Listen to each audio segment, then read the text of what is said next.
When it comes to animation, there are a lot of things that make it a work of art.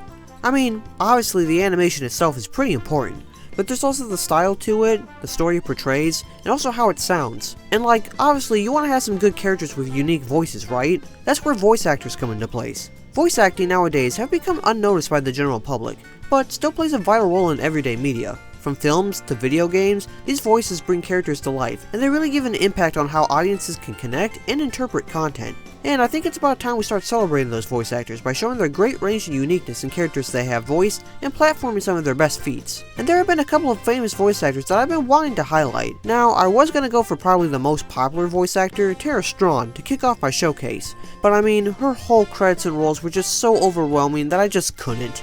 So instead, I'm going for a much easier, yet still very popular voice actor, Tom Kenny. Hi, I'm Tom Kenny, and you are, well, I don't know who you are. I feel like a failure, Gary. Tom has been a regular actor back in his days in the late 80s to early 90s, but his voice acting days began with Rocko's Modern Life, and it only got bigger from there. He's got a very unique charm to his characters, whether they be sweet yellow creatures, or sinister villains as well. And I think we should celebrate this man by giving a top 10 of my personal favorite voice roles that Tom has ever done. From the small to big screen, any character that Tom has lent his voice to will count on this list. So, let's not waste any time, shall we?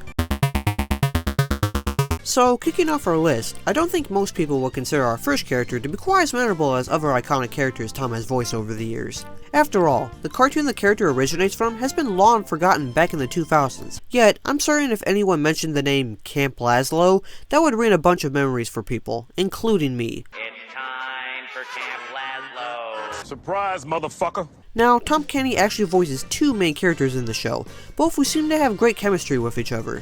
Now, for the sake of the countdown, I'm only going to include one, and while I do like the specific Banana Slug, I'm instead going for Tom's more important role, Scoutmaster Lumpus. The very thought of meat activates my salivary enzymes and fires up the old stomach acids.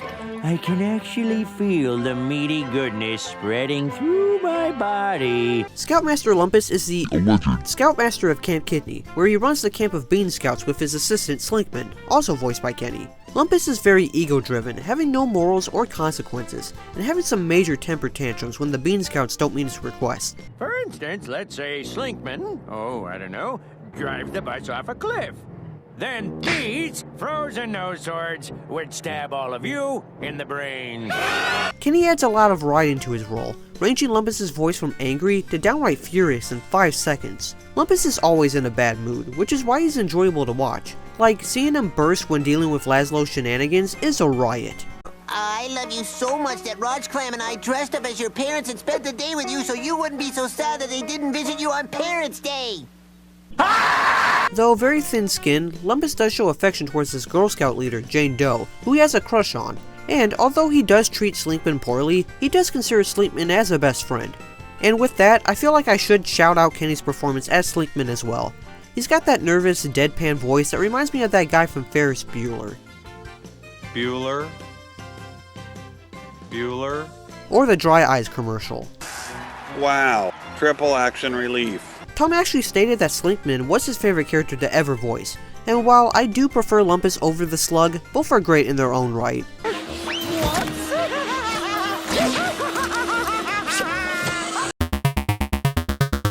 Now, way before he voiced Scoutmaster Lumpus, Tom Kenny actually was a part of another cartoon made by Joe Murray, this time for Nickelodeon.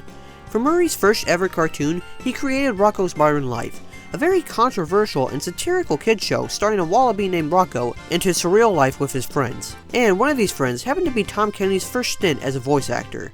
I'll tell you when I've had enough, you greasy plate jockey! Ah! Hey, Dijon. No! You gotta hand it to Tom for knocking it out of the park for his first ever voice role, since he portrays a perfect display of dumbfoundedness to this character.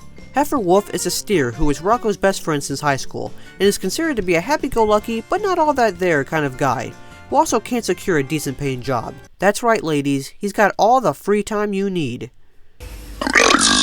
It's also noted that his last name is Wolf, considering that he has been adopted by a pack of wolves who decided not to eat him as a child, and has since grown to be an actual member of the family. Heifer! Is that even my real name? Dad used to call you Steak. Heifer has been the first Rocco character Murray has ever drawn, dating back to a 1989 MTV bumper, so you know he was worthy to return as a silly character for the show. Tom Kenny stated that he based Heifer's voice on his nephew's mannerisms, and that a lot of his quirks are found in the steer. Oh yeah, I forgot to mention, he is a steer, not a cow. He gets very offensive about that. Speaking of big fat cow, another trait Heifer has is his huge gluttonous sin of eating and partying all the time, really showing that jobless personality he has. I'm telling you ladies, he's a real catch. Heifer also has his own signature catchphrase being, That was a hoot! as he shows enthusiasm over something. He means well towards his friends, and with this being Tom's first ever voice, I think it deserves a spot here. Also, just to get more wacky, Heifer makes a surprise cameo in the finale of Camp Lazlo, where he is actually the head scoutmaster instead of Lumpus. I'll get you for this, cow. Steer! I'm a genius, you know! There have been many versions of the Transformers franchise, ranging from TV series to comics to theatrical movies. Now, hold on, I know what you're thinking. Oh, he's going to include the 2 live-action Transformers Tom voiced in the movies. Look, while those roles may be a little entertaining, they are way too controversial to put on this list. I don't think Skids would be anyone's favorite Transformer. Even Tom himself is embarrassed by this role. And the less we have to talk about Wheelie, the better. Name's Wheelie. Yeah. Say my name. Say my name. Instead, we'll be looking at Tom's approach to the treacherous Starscream from the 2007 version of Transformers. Starscream, you're alive. What's the matter? You look like you've seen a ghost. Starscream has always had that shrill, outrageous voice that shows how much of a traitor he is, not only to Megatron, but the Decepticons as a whole. This time around, Starscream actually happens to be a threat to the Autobots, instead of a minor nuisance. And Tom Kenny is expertly cast as the outcast schemer, having that same high-pitched delivery previous voice actors gave the Decepticon. Kenny also gives Starscream more of that dramatic determination, as Starscream never gives up to overthrow Megatron and becomes ruler of the Decepticons. He actually managed to blow up Megatron in the first episode, leaving Megatron with just his severed head, making Starscream a bigger baddie in the first season. What do you want now, Starscream? Only to wish you luck, my liege. A great role in Kenny's catalog of villains. There is no Megatron! Megatron is offline! Terminated! I did it myself! Saw it myself! Alright, next up we got a pretty underrated version of our beloved Caped Crusader. The Batman, hence the in the title, is a WB cartoon back in 2004, which altered many of Batman's famous villains. Take Joker for example, a way more deranged character this time around, not only using gadgets but also mastered combat, using his feet to increase mobility. Then we have the Penguin, who's also very handy in combat. Well. Come to help with the dusting, Jeevesy? This definitely feels like a love letter to Danny DeVito's Penguin in some way, having the same characteristics as that portrayal. The Penguin, or Oswald Cobblepot, is an aristocratic member of his family who turns to crime to get his wealth back and re-establish the family name. And, unlike other cartoon counterparts, this Penguin is a lot more greedy and ungentlemanlike, despite looking like a dapper specimen. He's also more insane than the other versions of the Penguin. Since Oswald has been in the Arkham Asylum a few times here and there, Tom kinda puts on a lot of suave for Oswald, as he is seen talking to a lot of women, especially the infamous Catwoman, and even his own henchwoman, the Kabuki twins. A great spin on the character, and definitely shows a lot more personality and psyche into what the Penguin can be in a different incarnation. Gentlemen, tonight we show Gotham and the Bat Jerks the power of Team Penguin! One of Craig McCracken's most underrated cartoons, probably the most underrated at that fact. I haven't seen Kid Cosmic, I'm sorry. This stars an alien traveler Wander, going from planet to planet spreading joy despite the invasion of the evil Lord Hater. Lord Hater really wants to be the greatest villain in the entire galaxy, and has his own henchman of watchdogs. But the one that seems to be above these watchdogs, and also tends to be more of Lord Hater's personal advisor, better yet taking missions more seriously, is the funny Commander Peepers. Am I not strong enough for you? I can be strong! You! Yes, sir? Pick this thing up and throw it at yourself! But, sir, my back... Do it! Let's be honest, if Commander Peepers wasn't solely in commander status, Lord Hater would have nothing. Clearly the one with more sense, although he still shows appreciation to his master. A master strategist who usually makes most of the plans and leading the watchdogs into battle. Oh yes, he'll most definitely conquer the entire galaxy with those. But you can't run if you want to be number one. But I would also be lying if Commander Peepers wasn't also Lord Hader's personal babysitter. This man has to deal with Hader's short temper and constant needs to ruin the plan in order to stop Wander in some way. In fact, this also gives Peepers a short temper, with the constant frustration of Hader's wands and little focus on the task at hand. And Kenny excellently balances Peepers' more calm nature in taking care of Hader, and his constant irritations at him as well. His sudden bursts of explosions are hilarious and really shows Kenny's range as a perfect little minion who deserves to be above his master for obvious reasons. Oh, there's no problem, sir. Yes, I'll bring him to you right away. No problemo.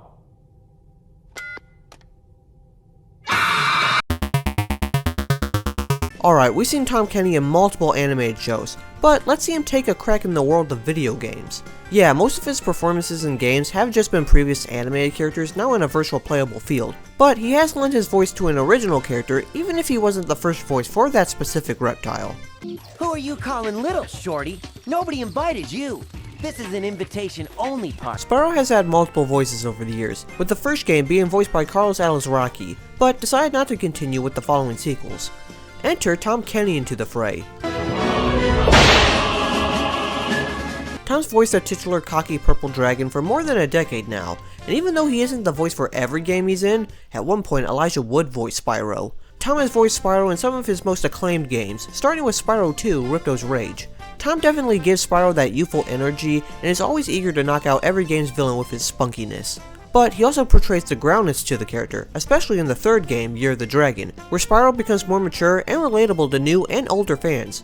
And hey, Tom even got to voice him in Spyro's Reignited trilogy, which is a plus. Dang, Tom should really do some more gaming roles in the future. Hey, stop staring. Haven't you guys ever seen a dragon before? You're a dragon? You got a problem with that, pussycat? So, I mentioned earlier how Tom voiced a very racy stereotypical character in skits from the Transformers movies. I don't entirely blame him though. He did say in an interview that he was supposed to be a placeholder until Michael Bay finalized his performance in the actual movie. So yeah, put the blame on Michael Bay. Now, with that out of the way, there is actually a good representation of the character that Tom voices that fans love to this day. Too bad he's imaginary, but that's besides the point. Oh, where are my manners? I didn't introduce you yet. Blue, Coco, Wilt, meet Juan y Juanita. It's nice to meet you. Ah, you loco! You wanna squish them? Don't judge a book by its cover. Although Eduardo may look scary, he's actually quite the opposite, because he's a wuss. Eduardo is one of the sweetest characters in Foster's Home. While he is pretty frightened of most things, he's still brave enough to protect his friends and deep down has a really timid but lovable nature. And you also get to hear Tom throw in his Spanish as well. The video of San Diego, where the big comic competition going on. It is only Friday, so it doesn't smell that bad yet. I was in awe hearing Tom actually saying Spanish dialogue when voicing Eduardo. Being a Latino monster who was originally created to protect his creator from a rough neighborhood, Eduardo shows how ferocious he can be when one hurts his friends. He's got a love for potatoes, this Dora the Explorer parody, and is inspired by the book Where the Wild Things Are. This purple docile monster is easily a fan favorite in Tom's work. Tom also voices tons of other imaginary friends throughout the show. Shout out to Scissors. I don't know why, just shout out to him, I guess. Scissors! Over here! Help! Don't worry, Blue. I'll get something to cut you down. Just like Foster's Home, Tom Kenny really puts his all into voicing tons of characters in McCracken's works. So, let's get back to McCracken's first ever creation, the Powerpuff Girls. Sugar, spice, and everything nice. I have a couple of roles to choose for what I want to consider to be Tom's best role here. I could go for the Gangrene Gang and its two members Snake and Lil Arturo, but they feel less substantial to the more superior Ace. I could also give it to Tom being the narrator throughout every episode as well. Oh, for crying out loud, would you three shut up for once? But there's one character who admirably fits the slot. Well, I think I've got a few nickels here in my change purse. What are you charging, girl? $2,000? Oh, that's reasonable. Let's see. Here's 15 cents. Here's a $2,000. The mayor of Townsville is such a jolly little fellow, who also happens to be pretty dim-witted and is always in panic when trouble is afoot. And like, can you blame him? You got evil monkeys, mutant amoeba, and a literal demon wreaking havoc in your city. You just gotta alert these 3 little girls to save you. Now, when he's not being paranoid about his little Townsville, he mainly needs help from the Powerpuff Girls to open his pickle jar. Don't worry, Mayor. We'll have that jar open in a jiffy. Hey, unwield my pickles, you fiend! Pickles, huh? I mean, with your secretary always around your office 24/7, there's really one pickle you need there, am I right, Mr. Mayor? The mayor is always scatterbrained and a little nuts. It helps with Tom's vocal delivery while bringing a goofy voice to the character, giving a kooky personality to him. A really clueless character, even if he doesn't know how to run the town, and hates when people snatches his hat.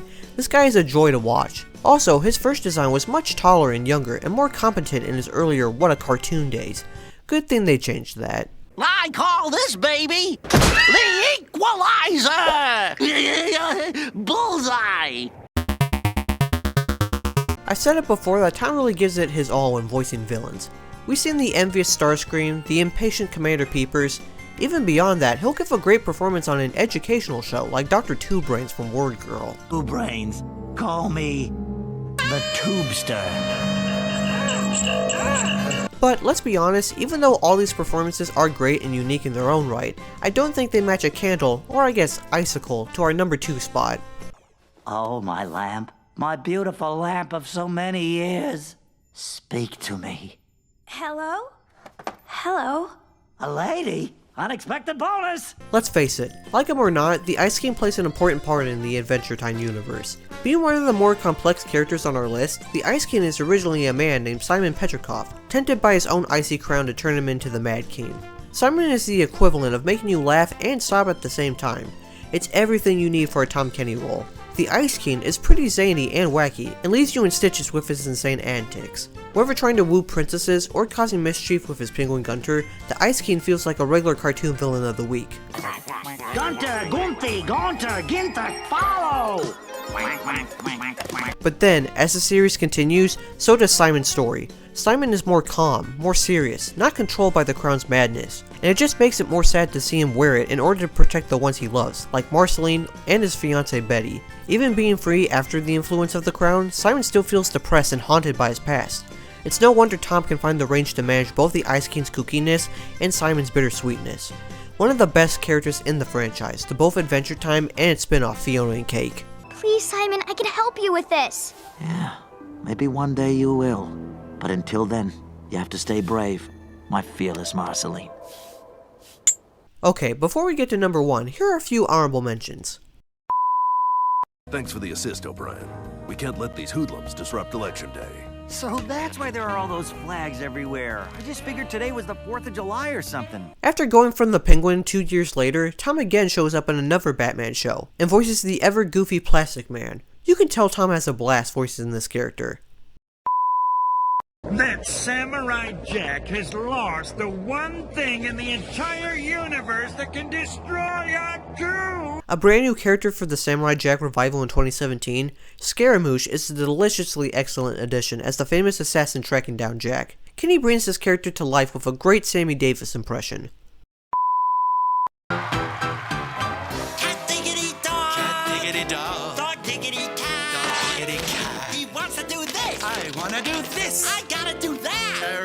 Being one half of this weird Nicktoon, Dog of CatDog is your happy-go-lucky canine who's more energetic than a cynical cat. Tom gives him a wheezy voice that sounds fun. A pony? But don't be ridiculous. Why would I want to look for a pony? If I'm looking for a horse, I most definitely want a kangaroo. In this very underrated Disney show, Tom plays a very intellectual robot monkey named Gibson. Being the genius of the group, Gibson does have a bit of an ego, especially when dealing with Sparks and Otto's clashing personalities.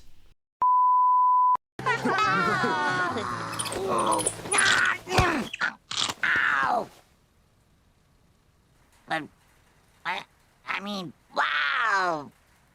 Honestly, I'm impressed Tom can actually do a voice like this, which makes me more impressed with his vocal abilities. Sumo is a kid and friend of Clarence with his bad boy energy and raspy voice that just suits the character pretty well. And now, here's my number 1 pick. Alright, let's be honest. If you know anything about Tom Kenny in general, you probably already know his signature role that he voices. After all, he's been doing it for over 25 years now. And while he has voiceover characters in the show like Gary and the Dirty Bubble, there's no way that I'm going to exclude the little square who lives in a pineapple under the sea. Weren't you that guy on TV? Yes, I am that guy. How kind of you to notice. One of the most popular animated characters of all time, and honestly Tom's best role. The amount of energy Tom puts into SpongeBob is remarkable. With his exploitive laugh, his youthful personality he shows to all the residents of Bikini Bottom, he shows great enthusiasm at the Krusty Krab doing his job flipping patties, or catching jellyfish with his buddy Patrick. But SpongeBob shows to be much wiser than he looks as well, like when understanding and interpreting a message to Squidward about the importance of imagination, or befriending Plankton to get him away from the secret formula. And it's for anywhere and anytime at all. Tom's vocal range for SpongeBob is all over the map and demonstrates his capabilities and vocal chops as a voice actor. It's no wonder SpongeBob became this huge cultural phenomenon that he is today. And that's not saying all the other great characters Tom has voiced on the show, from Gary to the Dirty Bubble to even the French narrator with the whole A few moments later. We even get to see Tom play his live action role in Patchy the Pirate. Patty! Don't you know this is Patchy private time?